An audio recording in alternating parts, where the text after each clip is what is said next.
OP Trio in My Hero Academia. Chapter 1. Lightning Strike.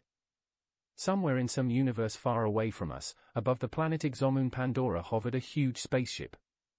Actually more like a small city floating on a saucer that has 5 legs than a spaceship. The capital ship, as they call it, is home of the dragon-blooded. A group of warriors and friends from all corners of the multiverse. The ship is white and yellow in color. It was in the shape of a chariot wheel, one disc in the middle and one outer ring connected by 4 tunnels, one skyscraper shooting out of the disc like hedgehog spike right in the middle. If you looked at the skyscraper you would see that it had a black ball of energy right on the top.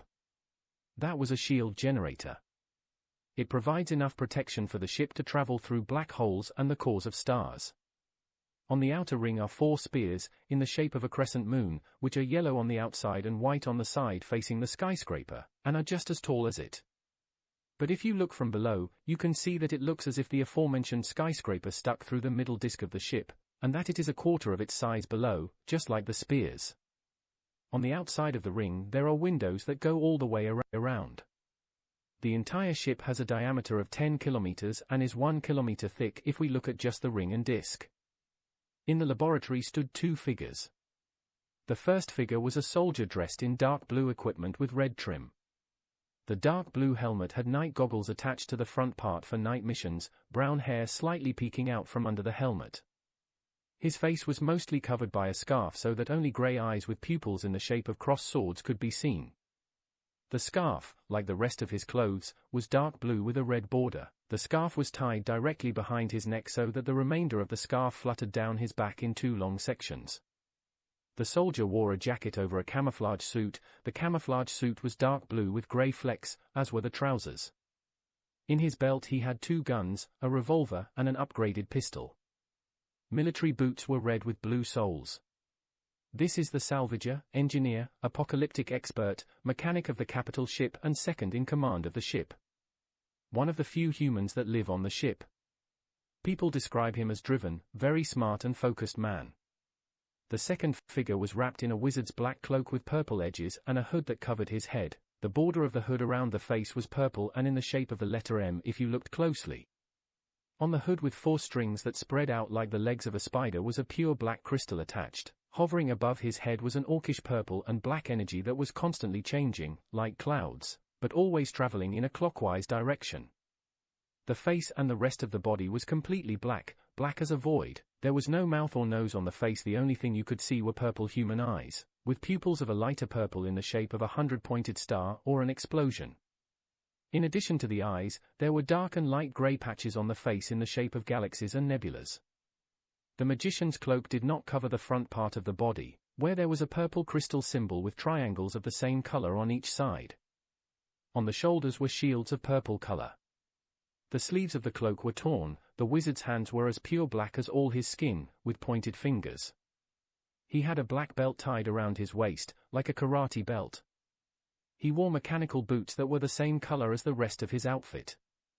The purple wings, which half changed to black, were folded on his back. He had a magic staff between his wings. The staff was made of black wood. It curved at the top so that it looked like a question mark with a ball of purple energy in the curved part. This is Dave the Living Void Shard, scientist, and master of the Abyss, one of the big 3, the strongest members of Dragon-blooded. If you would say that Dave is a problem maker, you wouldn't be wrong. Fortunately, most of the time Dave manages to fix his mistakes by himself. He also holds the title of the most stubborn person on the ship. He won't stop until he proves himself right. Dave and Salvager were working on a new device in the lab. The lab is a white room full of robots, cabinets and drawers of spare parts, a room with bulletproof glass in the upper left corner, a chemical section in the right corner, and a large metal table in the middle. They sat on opposite sides of the table. "Can you give me the mini scissors?" Salvager said to Dave. "There you go." Dave pushed the scissors to Salvager. He grabbed the scissors and continued working. "Just a little more and it will be finished." They have been working on this device for several days and today it will finally be ready. Just then, 2 new people entered the laboratory. For the first one, most people would think he was an ordinary human. If he didn't have horns and a monkey's tail, that is. The horns were like bulls except they were azure blue with bright green peaks. The hair was brown with tips the same color as the horn tips. A cap with white and green stripes covered his hair. On his right ear, he had a device that looked like a scouter used by Saiyans. His eyes were brown with green pupils, his cheeks were full of freckles, and he had a nose. Most of the inhabitants of the ship did not have noses for one reason or another. He was wearing a light green shirt with various symbols and hieroglyphs, a dark green jacket with light green sleeves, and a dark green band under each shoulder. A black leather belt held the jeans in place, while green and blue knee pads protected the knees. The boots were military with 2 bands of dark green on each. The monkey's tail had a green tip, waving left and right. This is Luke, a redneck engineer, reality warper of the highest degree, medic, and second member of the Big Three. People describe him as kind, warm-hearted, and slightly goofy. Man next to Luke was a dragon-human hybrid.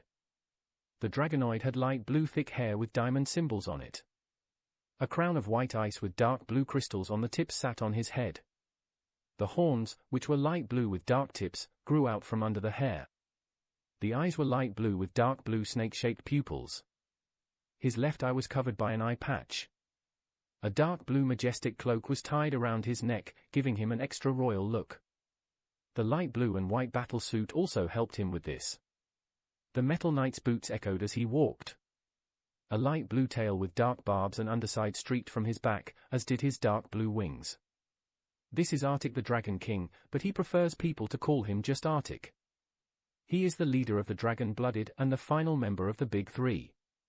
Arctic has a more serious personality than the others. But don't let that fool you. He is still kind, funny, and many even see him as the father figure of the team. Which is best seen when someone does something stupid. The animals. Luke finished before moving his gaze from Arctic to the duo at the table. "Hi guys," Luke said. "Hi Luke, hi Arctic," Dave greeted. "Oh, hi, hi." Salvager turned in his chair and looked at the newcomers. "What are you two making?" Luke asked, because he was interested in what kind of crazy device his friends were preparing. "Oh, Dave is helping me build my first teleporter." Salvager rose from his chair and pointed to the device on the table. The device was box-shaped. About 5 centimeters wide and 10 centimeters tall. It had a gray case, a blacked-out screen on top and a keyboard on the bottom. An antenna, like those on old radios, protruded from the top of the device. The left side was open. Luke and Arctic could see wires, a motherboard and a pipe and a bunch of other parts they didn't recognize. "Interesting." Luke grabbed his chin. "How powerful is this teleporter? Is it more for short distances or is it for traveling between dimensions?" Luke's tail was wagging left and right. He loved hearing about technology, even if he didn't understand most of it. "No, even better. This teleporter can send you anywhere in the multiverse," Salvager announced. "Really?" Arctic asked with a raised eyebrow. "It's not finished yet, but it's not far off." Dave leaned back with his arms folded behind his head. "But why do you need a teleporter?" Luke asked. "I mean, we can all teleport?" "Yes, it's true. But what if I didn't have any other teleporters or any of you? If I figure out how teleporters work, I can make my own or fix a broken one." The Salvager replied. "Good thinking," Luke said. "By the way," Dave started. "How was the trip?" Luke smiled. "It was great. Nature on this planet never disappoints me. It amazes me time and time again." "I have to admit I agree." Arctic crossed his arms. "Unfortunately, there are no dragons on this planet, but certain animals are really cool too." Suddenly, the ball flew into the room as if someone had shot it out of a cannon and hit the teleporter device. The device came to life. All at once, 4 large bolts of purple and red lightning exploded from the device. One hit Luke, the second Arctic, the third Dave and the fourth Salvager's chair. "What the?" Arctic couldn't finish the sentence before he disappeared along with Luke, Dave and the chair. Kaposh! And there was silence, for about 5 seconds. Then teleporter flashed and broke into pieces. It took the salvager a few more seconds to realize what had happened. "Oh no," salvager said. Two people stood outside the lab. The first was a green-haired man. His eyes were like the eyes of cartoon characters. White with black pupils. He wore a light green jacket, a white shirt, grey gloves, blue pants and sandals. Most people would think he was from a cartoon when they saw him. Because he was. This is Ushi, or Von as he was called. A pirate and a captain should the capital ship's navigation systems fail. He is an upbeat, cheerful, but serious and strict at times when necessary. He also loves meat. The other was a wolf-man hybrid. He looked like a human except he had wolf ears and a tail. His hair and tail were dark grey with red tips. One bright blue strand of hair on the left side was the only exception. His eyes were blue with black plus-shaped pupils. He had red and blue battle stripes on his cheeks. He had a red scarf tied around his neck with a blue stripe running down the middle. He was wearing a short-sleeved jacket with red trim and a black t-shirt. He had black and red bracelets on both wrists. He was wearing jeans and wearing red shoes. This is Nathan, the jester of the capital ship. You already know from this title that he doesn't take things seriously. Which is why he gets into or causes almost as much trouble as Dave's experiments. Nathan and Ushi looked at each other and then the baseball cannon that Nathan was holding. "I think it's time to go," Nathan whispered. "No sheep, Sherlock," answered Ushi in a slightly higher voice. As quietly as possible, they crept away from the entrance to the lab. They were already quite far away when someone grabbed their shoulders. "Where do you think you two are going?" They were both petrified like a statue. They could feel the anger salvager radiated. "Come on, you're going to help me fix this mess," salvager said as he dragged them back to the lab. Luke didn't know what to expect when the lightning struck him. But being teleported 30 meters above the ground wasn't the worst thing that could happen to him. "Oh well," he said before he started falling towards the ground like a Looney Tune. Below him was the forest. Luke didn't waste time and as soon as he could he grabbed the first branch he could and jumped from it to the next one. He was jumping between the trees until he reached the bottom. Luke looked left and right. "Arctic! Dave! Where are you?" Suddenly there was a loud crash to his left as Dave landed face first on the ground. "Ouch!" Dave said, his voice muffled by the dirt. Luke felt a draft from his right and saw the Arctic used his wings to slow down and land. "Are you okay?" Before Arctic could finish his sentence, a chair fell directly between him and Luke. All three looked at the chair and then at each other. "Okay." Arctic paused. "Are you okay?" "I think so." Luke looked at Dave who was slowly picking himself up. "You good man?" Dave raised his head to look at them. "I don't even have a scratch. So I'll say I'm fine." "Good. Let's go back before the salvager kills whoever did this." Arctic tried to open a portal to the capital ship, but nothing happened. "What the?" Dave opened his eyes wide. "Oh no. What is wrong?" Luke wanted to know what's happening. Arctic looked at Luke. "I can't open the portal." Dave coughed. "I think I know what's wrong." Luke and Arctic looked at Dave. "Explain," Arctic demanded.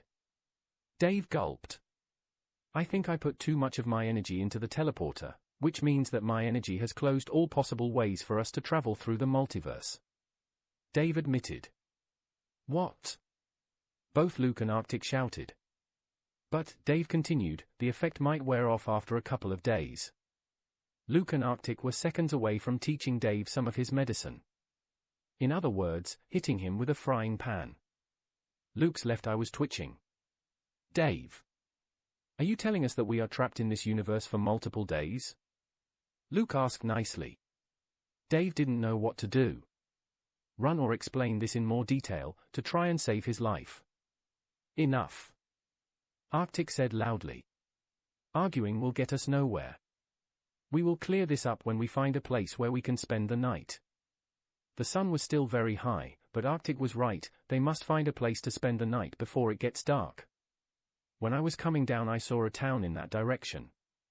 Luke looked to where Arctic was pointing, then to one of the taller trees. Let me check.